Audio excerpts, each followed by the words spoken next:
Welcome back to Kin in Line. This is part 151 by my reckoning. We're back in Storms River area, and this is just one of the lovely mountains so close to the sea. I think that's what makes this all the way from Cape Town, but particularly the peninsula and then this section of the Garden Route. Storms River is a stormy river because its water is coming down straight off these mountains, very close to the mouth. And there's a big gorge, actually, which the Storms River mouth is essentially a deep gorge, and it's gorgeous. But anyway, I had some fun here trying to capture the outline or the shape of this mountain.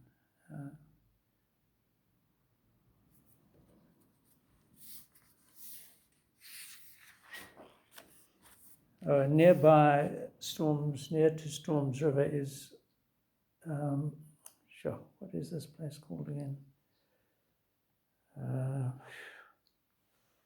It'll come to me. And where we went here, it's just south of Storms River somewhere. And I actually think this might be my stepfather, or whatever he is, stepfather-in-law. That's what Harry Baxter was to me. And I like the little dog here. This is a river at the mouth at whatever this place was called. And somebody under an umbrella in the foreground here.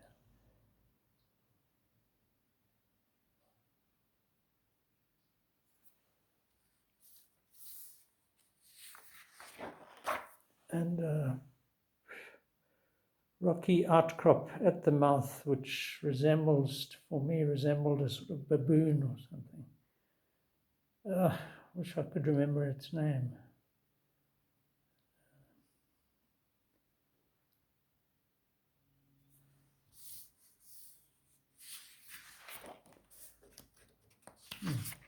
Seems I've left pages undrawn here, undrawn upon.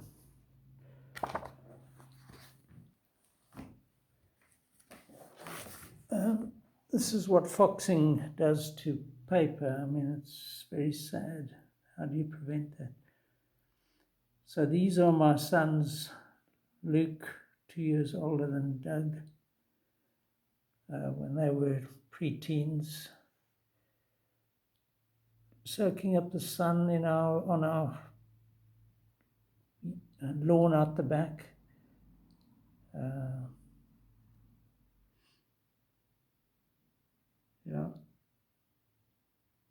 This one is now in Liverpool, UK, and Doug is in Cape Town. And the parents are stuck here in the bay. So yeah, they were chilling out. We had a little paddling pool. We didn't actually have a swimming pool. That would have been too lavish.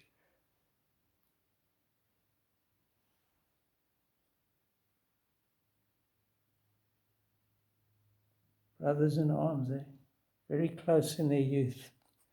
I don't know about today, but they do chat. Thank heavens for the internet and WhatsApp. So I think this was Luke carrying probably a little bucket full of water as they played in the backyard. Looks quite adult here, but it's actually a lot younger than that, I think.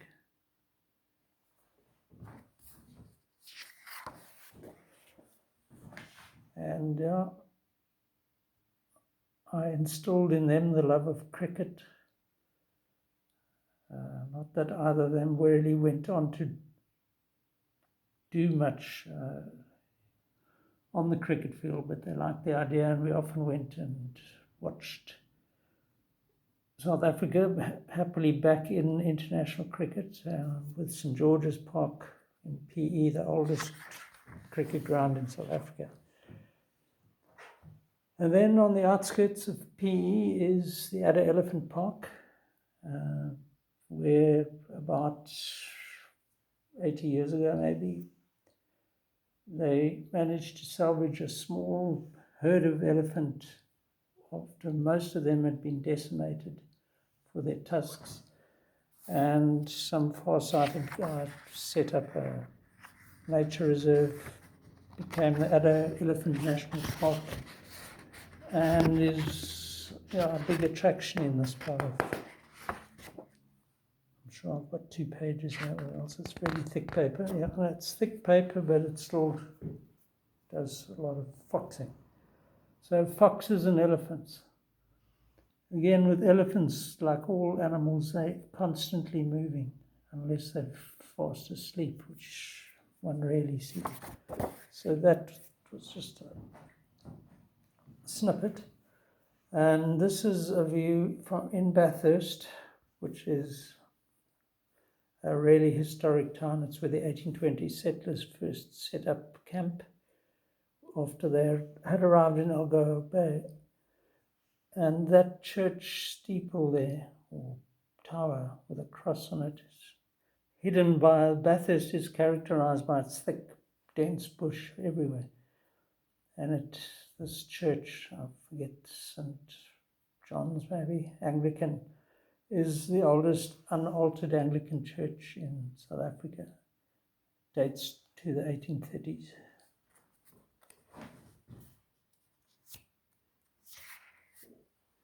And the people we stayed with in Bathurst, again, relatives of my wife's, had this dog, which made,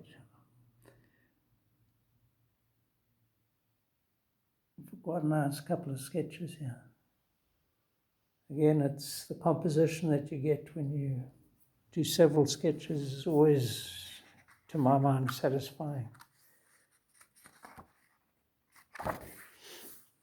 And I think this was another dog they had, older, and again, 2 snouts, because he would have moved and I would have just followed him. And that's kind of what makes a drawing, I think. And then we're up on the farm near Steynsburg in the Karoo, where again I've juxtaposed my stepfather-in-law, if that's the term, Harry Baxter, sitting reading with his shorts and long socks, and of course this flower pot, and the flowers, if any gardener who knows his stuff can make beautiful gardens in the Karoo. And this was actually Luke with some little goggles on. So again, a nice composite arrangement here. That's what I enjoy about it. I like Harry's reading his book. The late Harry Baxter, sadly. And on this farm, there's a big mountain called Big Mountain. And halfway up it, we climbed and saw what are called the Bushman Paintings, or more politically correctly, San art, San, S-A-N art. This almost looks like some prehistoric thing, but I just drew the images that were there. And I think this was meant to represent actually the white invaders on their horses with rifles. Something like that. There's a lot of image, a lot of symbolism in these images. So, yeah, those are the Bushman paintings, and they tell a story of some not altogether pleasant period in South Africa's history.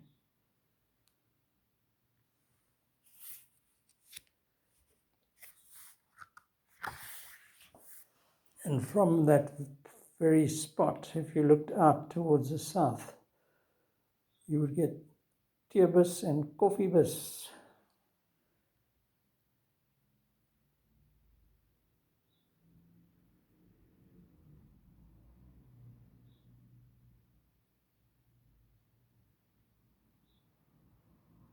And the great plains of the Karoo.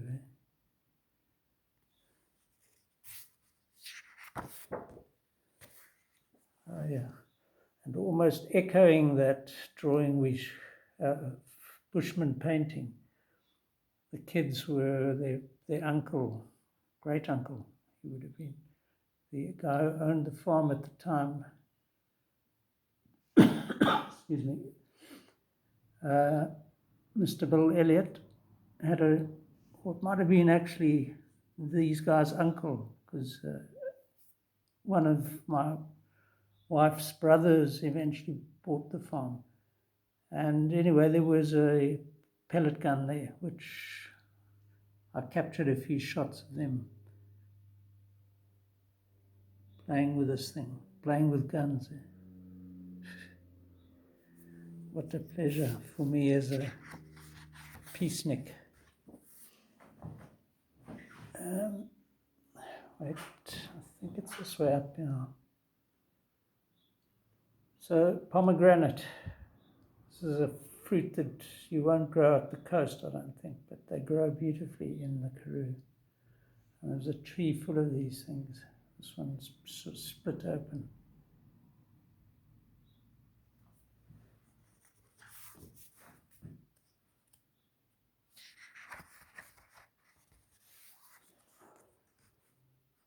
I rather enjoy this view.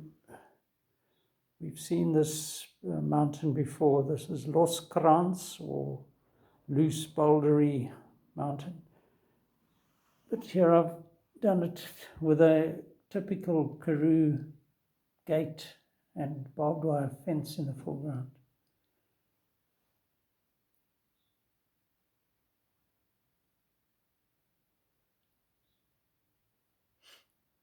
What I like about drawing is that you can get effects like this, foreground nicely in focus, background a bit softer with a camera, but you won't get lines. Lines to me are kind of alive.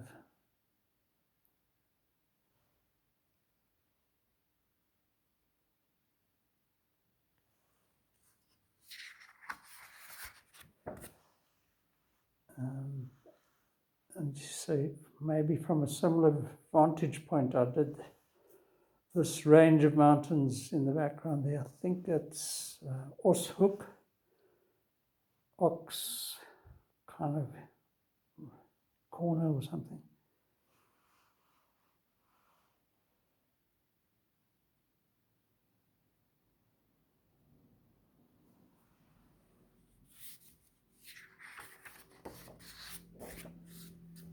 Yeah, and then I just, at some point, went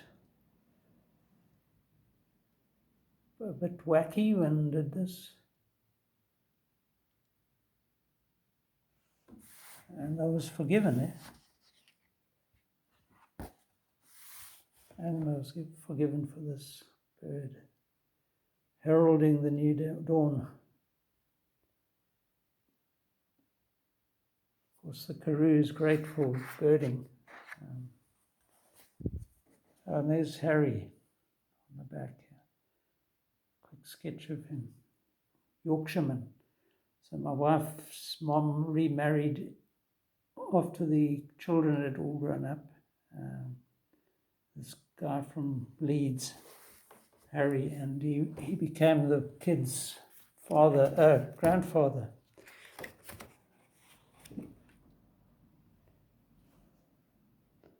So who are these? Looks like they're playing chess, maybe. Can only be my sons, but it doesn't really look like them.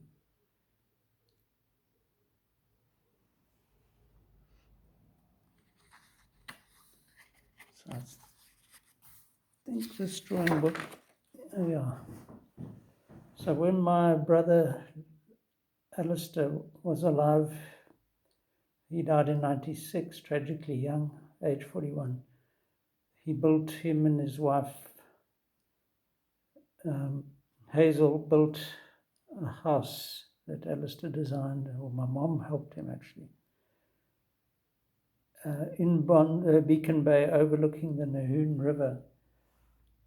I forget, Edgeview Road, I think it is. And this is the view down towards the Batting Bridge, with Nahoon in the distance there. It's the far side of the river, and there's the bridge. And this is the bridge that fell or partially collapsed during the 1970 floods. And I actually walked across there with the water right up to the bottom of the bridge. This is in fact a new bridge. They replaced that one. It was quite exciting.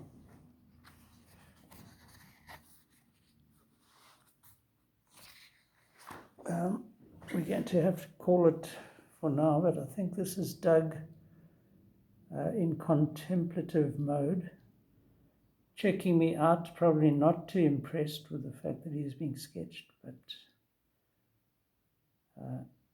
now this, I've spoken about foreshortening in the past, but here's a classic example with that foreground foot. I think it's actually spot on. Anyway, that's it for now. Cheers.